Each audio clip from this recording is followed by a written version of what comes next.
There is life after the shoe business, Wayne. Well, I'm still in the shoe business. Exactly right. You're still in the shoe business, okay? You guys kind of gave me free reign as to what I wanted to talk about. So I came up with something, actually it's a presentation that I did recently. Started. Okay, excellent, thank you. Well, as I said, thank you for the opportunity to present to you guys. And Christy gave me sort of free reign to speak to you. So as I just mentioned, I did a presentation for a prospect who came to me. It's a logistics company. It's about $400 million worldwide company. And they had a whole bunch of employees literally just walking into HR, turning in their badge and quitting.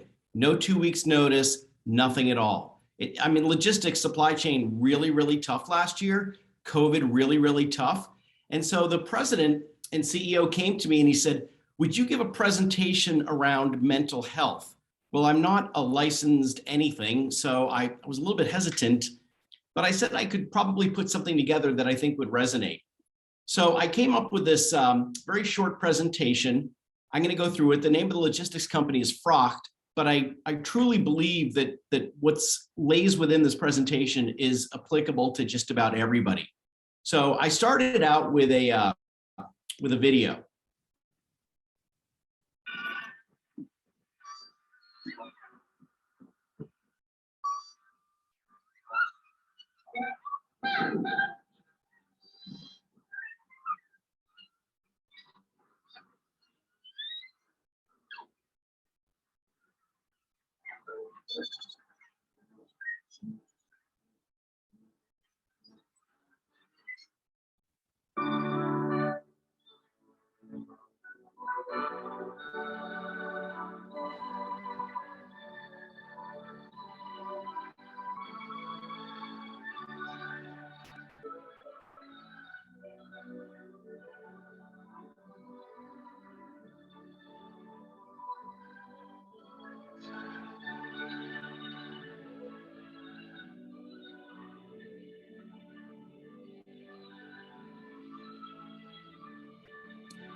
So as you can tell from the video, you see the world through how you are feeling. And 2020 really prefaced a lot of mental health issues. And some of the symptoms of mental health issues are what I have up on the screen now. And a lot of the people at this particular logistics company were certainly experiencing mood changes, feeling sad, concentration, all of them. And so we felt that we had to address it. And the leadership team, really, really good at logistics, not so great at allowing employees to speak freely. So I walked through the 5 things that every single person walking this earth, including the employees, want. The question became, how do we move the employees from the first 30 seconds of that video, which was a lot of music and a lot of, it attacked the senses, to the second 30 seconds of that video, which it was the same video, it's just different music. But a lot of the employees were living in the first 30 seconds of the video, if that makes sense. And that was what's leading to the mental health issues. So the question became to leadership, how do we move the employees from the first 30 seconds to the second 30 seconds? And that's where I came up with something called the Foundational 5. So the greatest need of any human being is the need to be heard. And if you think about that, Facebook Meta has, almost 2.5 billion users for a reason. It's not because I want to see pictures 3 to 4 times a day of your kids. It's not because I'm interested in what you had for breakfast or that you went to Cabo or anything like that. Facebook exists so people can be heard. The poster can be heard. That's why Facebook has experienced such exponential growth. And if you have any doubt about the importance of being heard, if there are 5 or 6 people standing around in a circle, and there's one person that's sort of dominating the conversation, and you think you have something to say, and you're sort of waiting for a break in the conversation, and it comes, and you start to speak up, but then somebody else talks over you. Imagine what would happen if somebody standing next to you said, Christy, you were about to say something, and I want to hear what you had to say. What were you going to say? How would that make somebody feel? You would feel completely indebted and ingratiated to that person just by giving somebody the reason to be heard. So that was number 1. Number 2, to be validated. Everybody wants to be validated. Emotions heal when they are heard and validated. And so if I'm talking to Wayne and I say to Wayne, you know, you really have done a great job since your days at StrideRight, particularly about A, B, and C. Who doesn't want to hear that? But very often we pass over the opportunity to really validate somebody, and not being disingenuous, but to pay a compliment. We all want to be made to feel important. And I can tell you that really listening to somebody is so close to love that most people can't tell the difference. I mean, really listening to somebody, and not listening and thinking, oh, wait till Wayne finishes his story about the time that he went to Cabo and I tell him about my story. Or heaven forbid, Christy starts telling me something and I jump in and she's telling me about the time that she went to Disney World. I went to Disney World, I had a great time, and I totally hijack her. And I'm dismissing her, or I'm dismissing Wayne. You want to make somebody feel important by listening completely without dismissing, and you have to listen to hear, not reply.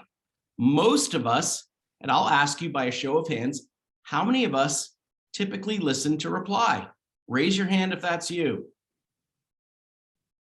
Okay, I can't even see, but I'm guessing, I'm thinking most of you, we all do it. So listen to hear, don't listen to reply. Everybody wants to be believed in. Everybody does. And it's easier to believe in yourself when somebody else believes in you first. As a leadership coach and a CEO coach, I work with companies from $2 million to $700 million. And even the CEO of the $700 million company who started the company, he needs to be believed in. Everybody needs to be believed in, and we don't give people the opportunity to be believed in. So one of the things that we put forth in that logistics company is they used to have reviews once a year. And I told the leadership team, a once a year review is not a review, it's a critique. So now we're doing every 60 days, we're having conversations. And also every 90 days, the leadership team is going to meet with their direct reports are going to meet with their employees.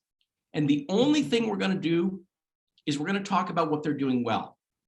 We are not going to talk about where there's room for improvement, whatever. That's not the purpose of this particular meeting. It's a 15-minute conversation of what everybody is doing well. And people walk out of those meetings literally 2 feet above the ground because nobody does that. An employee who feels appreciated will always do more than asked. And this is a great question that I frequently ask CEOs as prospects. How are you showing your employees that you appreciate them? And typically I'll get, well, we have a cake on their birthday. Okay, what else? That's about it. And I had this one CEO one time during COVID that made a statement. He said, you know, I'm going to get rid of all the dead wood in this office, all the low performers. And I'm going to attract the very, very best employees. I'm going to find the best employees possible out there. And I looked at him and I said, okay, Trevor, why would a best employee want to work here?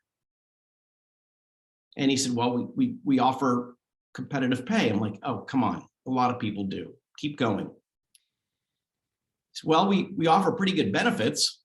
Oh, please, Trevor, come on. He thought about it and he said, Sometimes we buy donuts on Friday. That's it. For the occasional donut, a great employee is going to leave their company and come work here. What's the problem? He said, our culture? Well, we don't really have a culture. Oh, no. You have a culture. It's just not defined. So how are you showing your employees you appreciate them? He didn't have an answer, but that's a basic need of everybody walking the earth. They want to feel appreciated.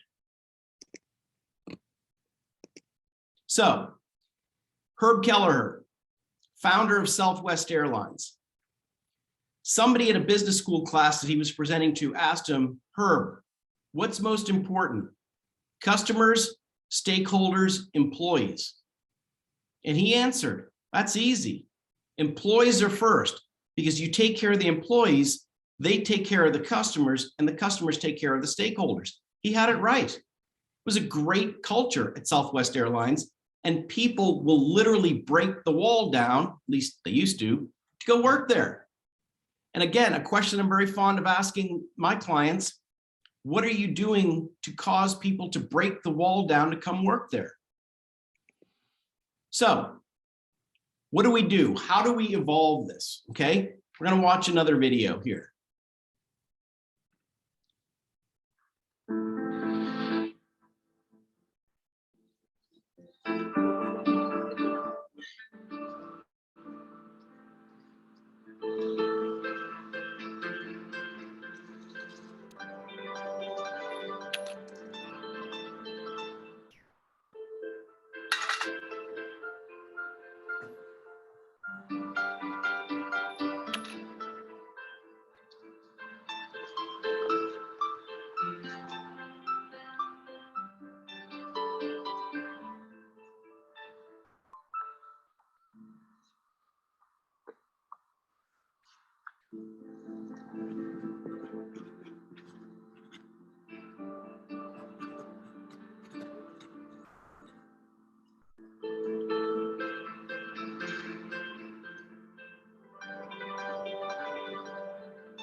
What did you do to my sign?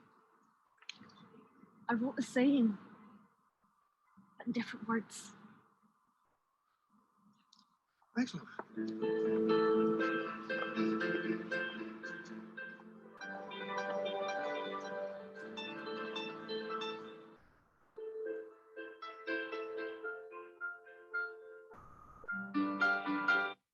Change your words, change your world. How do we change our words? Change them to what? We have to ask questions. If I asked you all, how many of you guys listen more than you speak? I don't think I'd see any hands go up. We all want to speak more than we listen. I get it. Start learning to ask people questions, and not just regular questions. You know, I did an exercise with my daughter when we went to Kroger. You know, we go shopping every Sunday, and you go through the checkout counter, and the checker says to you, how are you doing today? Fine. How are you? Fine. So I started something new, and when the checker said to me, how are you doing today? I said, 7.5 out of 10. How about you? And the checker looked up at me incredulously and said, 6.5 out of 10. Okay. What needs to happen to get you to a 7.5? And she said, well, my shoes are killing me. And she went on and I engaged her. And all it took was breaking the conditioned response of, I'm fine. How are you? Fine. So learn to ask questions, be genuinely curious, replace judgment with curiosity. Listen, I mean, really listen to people. Hearing is through the ears, listening is through the mind. And acknowledge people, acknowledge what they're going through. And then, you know, a great question that I coach my CEOs on, if I said to Christy, you know, Christy, you are really not hitting the mark on follow up and follow through. And I'm really disappointed. Christy's going to be defensive. But if I said to you, you know, Christy, let's have a collaborative discussion around follow up and follow through of what do you think you could do to have a better outcome, and how can I best support you in that? That sounds a lot different than me just telling her that she's not doing her job. And you've got to follow up. You can't, if Christy says to me, you know, I've got this big presentation next week, okay, I'm going to put that in my head, and as soon as I get back to my office, I'm going to jot down in my calendar for next Wednesday that Christy has a big presentation, and I'm going to text her in the morning, and I'm going to say, hey, I know your presentation is today. I know you'll kill it. Good luck. What do you think that would mean to Christy or anybody? But the most important part is consistency. You have to be consistent. You can't just do it once a year. You got to do it repeatedly. And that's how you make employees feel appreciated and engaged. So I'm gonna tell you one other story that I think is really important. And I hope you guys can take my meaning from this. So back when I was in the shoe business in 1995, I was applying for a job at the Timberland Company, which was a very sought after brand at the time. And they got over 200 resumes for this one job opportunity. And they pulled 20 resumes, and I was one of the 20, and they interviewed 20 of us. And they went from 20 to 15, and then from 15 to 8, another interview, 8 to 5, another interview, 5 to 2, another interview. And I made it all the way up to the 2. And the guy that was interviewing me called me up and he said, all right, we're going to bring you into the office. We're going to ask you one question to which there is no right or wrong answer. We're going to give you 30 minutes to think about it. We're going to come back. We're going to ask for your answer. We're going to do the same thing with the other candidate. You'll have our decision as to who gets the job by 5 o'clock. Ken didn't sleep so well the night before. I was really nervous. So I go in there. The guy interviewing me, his name is Tom. And he said, you ready? I said, I'm ready. Okay, here's the question. You are trying to get a job at a company that sells pencils, and the guy interviewing you says, Ken, we're going to drop you off this account downtown. Now, we've been trying to sell this guy pencils for 19 years, and for 19 years, he's been buying pencils from his brother-in-law. Now, our pencils are the same price, the same quality, the same shipping.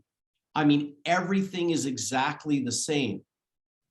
If you can get an order from this guy, we're going to give you a job. But you need to know something. It's his last day. He's retiring as of tomorrow. So it's a one-shot deal. How do you get the order? And with that, Tom got up. He looked at me and he said, I'll see you in 30 minutes. And he left. And I thought, holy crow. Oh my gosh. Okay, all right, think. Okay, what did I learn in college? Nothing. That was over in 9 seconds. Now I have 29 minutes and 51 seconds left. And I thought, all right, well, there's really no product differentiation. I'll cut the price. No, maybe not. You know what? I'm going to find out what the guy likes to do in retirement. Let's say the guy likes to play golf. I'm going to go ahead and I'm going to offer him a set of golf clubs. Maybe not. I got it. Okay, I'm going to find out when his replacement is starting, and I'm going to book a lunch with his replacement. So I walk out and I find Tom and I said, hey, Tom, when is the guy's replacement starting? 3 weeks from today. Okay, that's out. I had to get an order. So I'm racking my mind thinking, how do I get an order from this guy? What can I say to him? And so I kind of came up with something, a Hail Mary at the last minute. So Tom comes back and he said, have you got an answer? I said, you know, I do. I do. But I need to qualify this. Everything on the pencil's exactly the same. No difference. Guy's definitely leaving today. This is last day. He's out of here tomorrow. Yep, out of here tomorrow. Okay. Then I would look at the guy and I would say, look, you don't know me. I'm trying to get a job at this pencil company. And the guy that's interviewing me told me that if I get an order from you, he's going to give me a job. Now, I know for the last 19 years, people have been coming through trying to sell you pencils, and I know you're buying them from your brother-in-law. And there's no difference in our pencils. And I also know that you're retiring tomorrow. But the guy interviewing me never quantified how big the order needed to be. So if you could see your way clear to giving me an order for 5 pencils, you can retire tomorrow with the satisfaction of knowing that as you finish your career, you helped a young man start his. And Tom leaned back in his chair and he said, that is the best answer I've ever heard. And I worked at Timberland for 6.5 years. And the reason I finish my presentation with that story is that too often we as people talk to the title and not the person.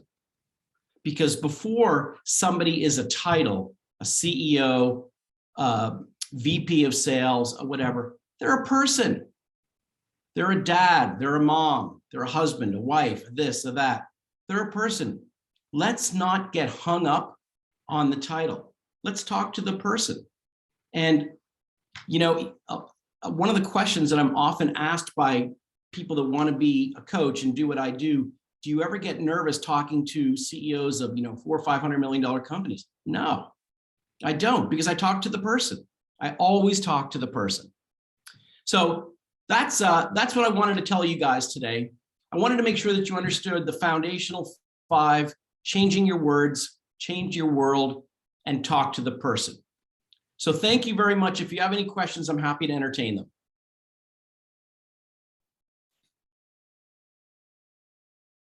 Thank you, Ken. That was Awesome. incredibly Great insightful. Good. I'm glad you liked it. Yes, it was amazing. Thank you so much for sharing your stories with us and opening up about your time at Timberland. Questions? Who has questions? Raise your hands.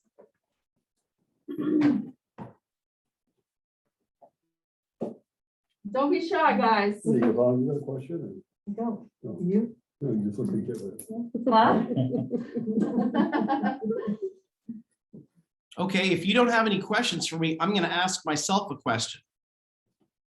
Is that okay, Christy? That is A-okay. How in the world did you go from selling shoes to becoming a leadership coach?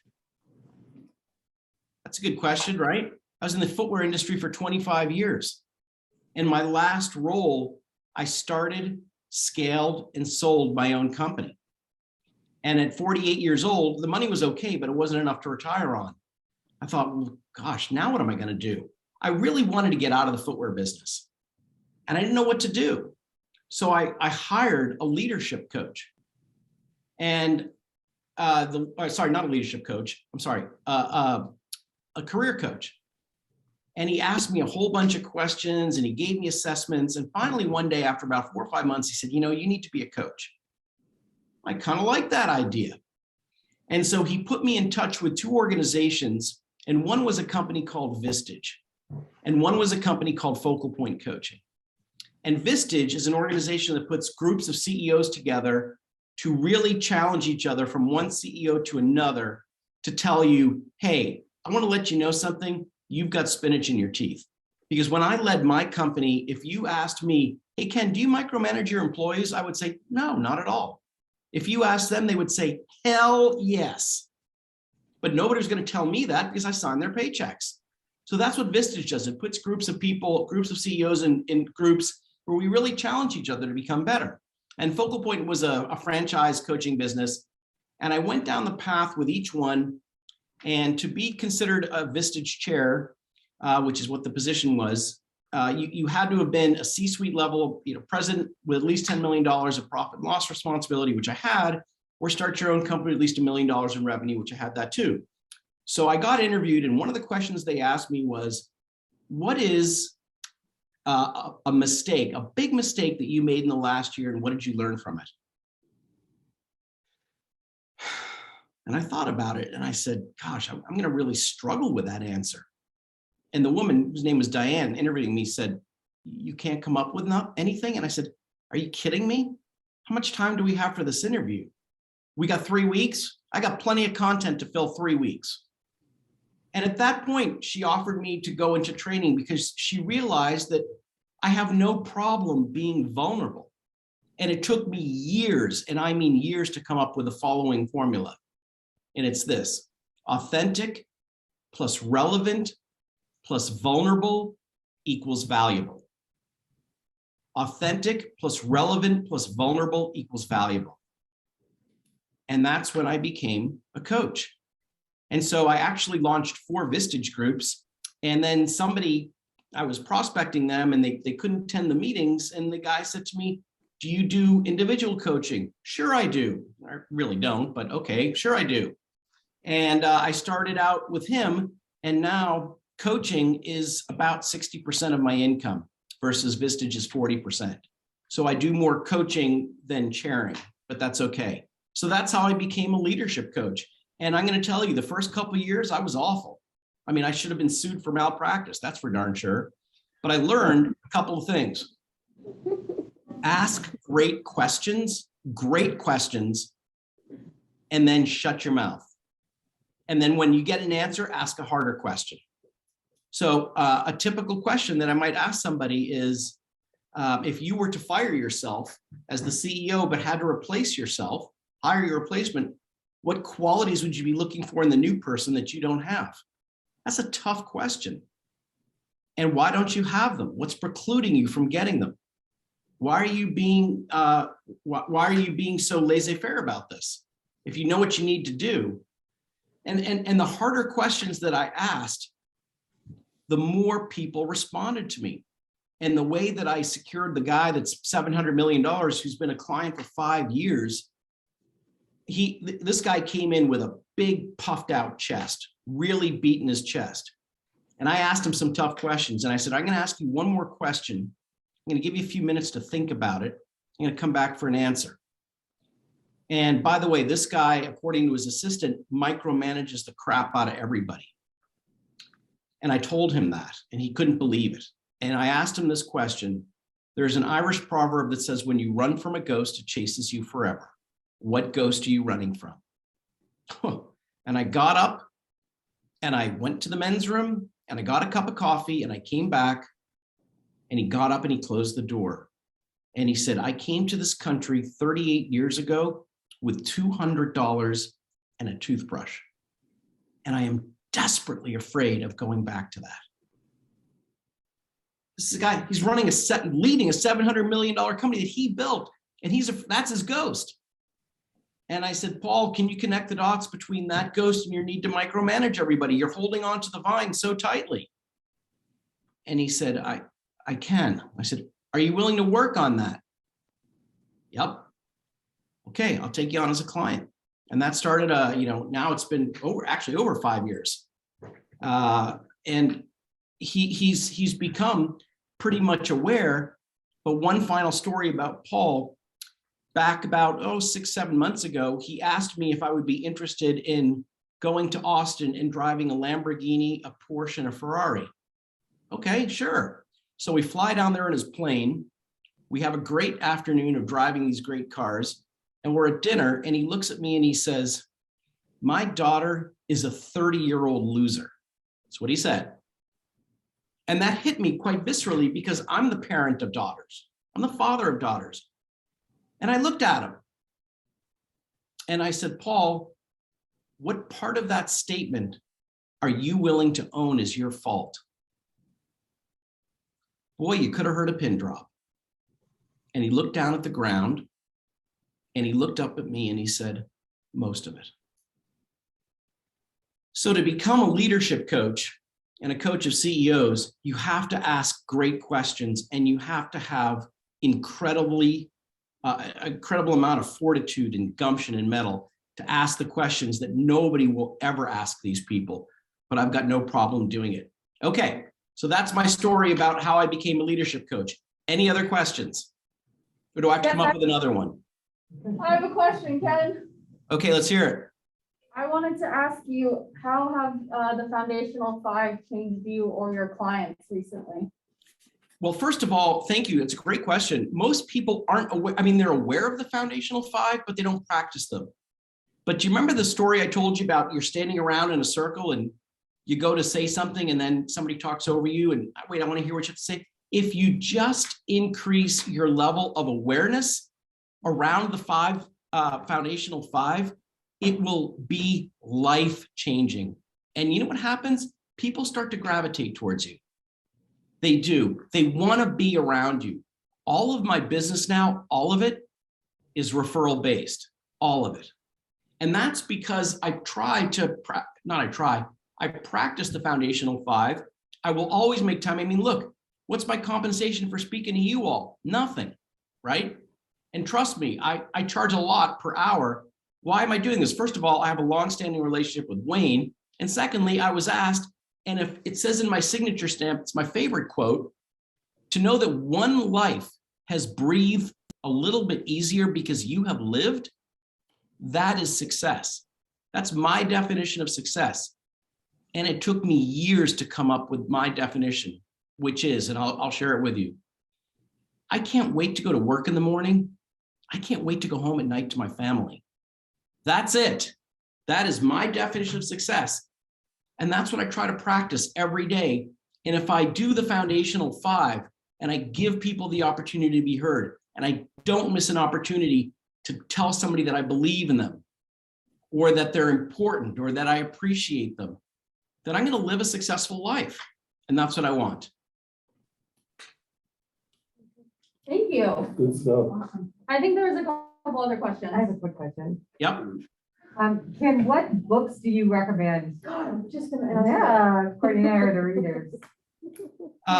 So it's a great question. And, you know, I love my clients. I have about 65 clients. And for Christmas, I got 4 pecan pies and 14 books. So I'm always reading. But I go back to my favorite book, which my brother gave me the day I graduated from college. And it meant more to me than any book I've ever read. And it's very simple. How to Win Friends and Influence People by Dale Carnegie. And I read that book once a year, cover to cover. And now the pages are falling out because it's highlighted and starred and dog-eared or whatever. That is the one book that really set me on a path. And you know, there's so much great content in there. And one of them is if you ask people about themselves, they'll listen for hours.